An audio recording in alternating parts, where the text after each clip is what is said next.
Mateo, Kapitulo 23. Dangan sinabihan ni Jesus ang mga tao, sakaan sa iya mga disipulo. An mga paratukdo kan katugunan asin an mga Pariseo, iyo an minimidbid na para paliwanag kan katugunan ni Moises. Kaya gibuhon asin utubon nindo an gabos nindang sinasabi. Alagad da inindo pag-arugon an sa indang mga gawi. Hulit na da ininda ginigibo an sa indang ipinaghuhulit. Minabog ko sindanin mga magabat na darahon asin ipinapapasan sa iba. Alagad maski saro nindang muro, habo nindang hiroon sa pagtabang sa pag-alsa kaiyan. Pagpahiling sana sa mga tao ang gabos nindang ginigibo. Hilinga ang halakbang na mga telang nasusuratan kan tataramon. Kan kasuratan ay pinupurupot ninda sa saindang angog sa katakyag. Hilinga man ang halabang mga tasel kan bado ninda. Buot nindang magkabisero sa mga bangkete asin magtukaw sa mga piling tukawan sa mga sinagoga. Buot nindang pagtauanin galang sa mga plaza asin pag-apudo ng mga paratukdo. Day kamo magpaapod na paratukdo. Huli ta saro sanaan sa indong paratukdo asin kamo gabos magturugang. Day kamo magpaapod na ama sa kiisayman sa kinaaban na ini.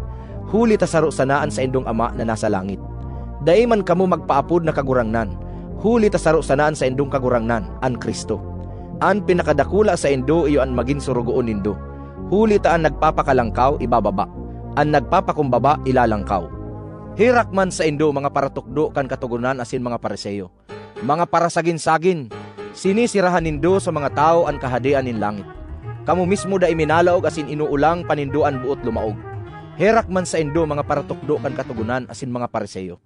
Mga parasagin-sagin, kinukuahan nindo nin pagkabuhay ang mga balo, asin sagin-sagin na namimibi kamo nin halawig.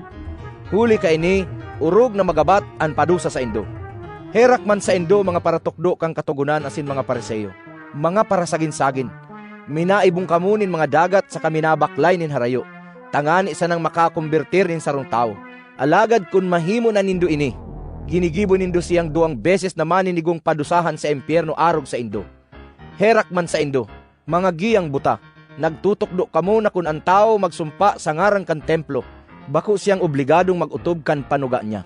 Alagad kun siya magsumpa sa ngaran kan bulawan sa laog kan templo, obligado siya. Mga lulong na buta, arin ang mas mahalaga, ang bulawan o ang templo na nagpapabanal kan bulawan na yan? Nagtutukdo pa kamo na kun ang tao magsumpa sa ngaran kan altar, bako siyang obligadong magutob kan sa iyang panuga.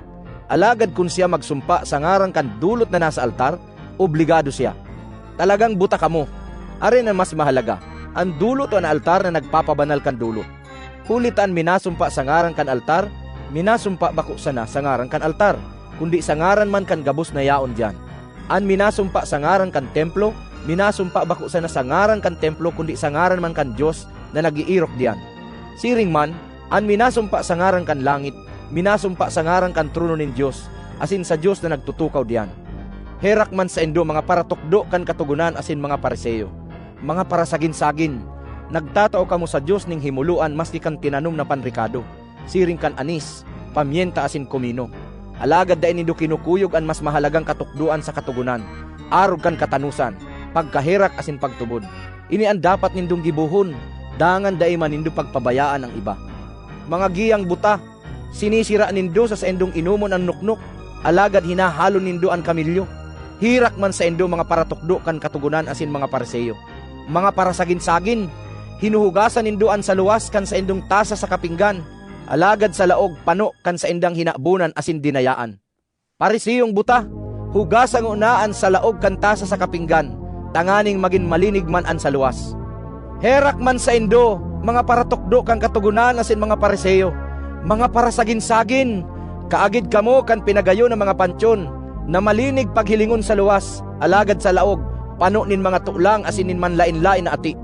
Siring man kamo kaiyan, sa luwas malinig paghilingon, alagad sa laog, pano nin pagsagin-sagin asin mga karatan.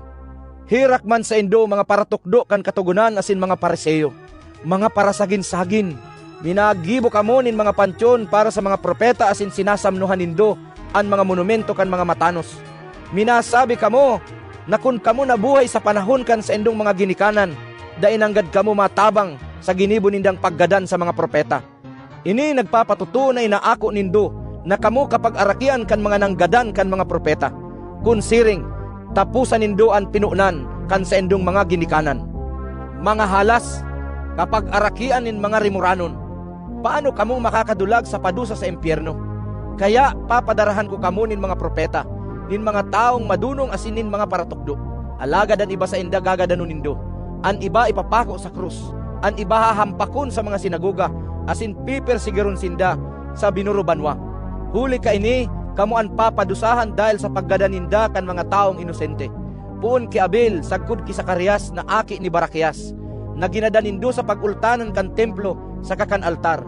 Sa katutuuhan sinasabihan ko kamo, ang gabos na padusang ini madatong sa henerasyon na ini. O Jerusalem, Jerusalem, ginagadan mo ang mga propeta asin ginagapo mo ang mga sinugo nin Diyos sa imo. Pirang beses nang buot kong tiriponon ang sa imong mga aki, arog kan paglukob kan gunakan sa iyang mga siwo, alagad habo ka. Hilinga ta pinapabayaan ang sa imong harong asin mayo ng tao.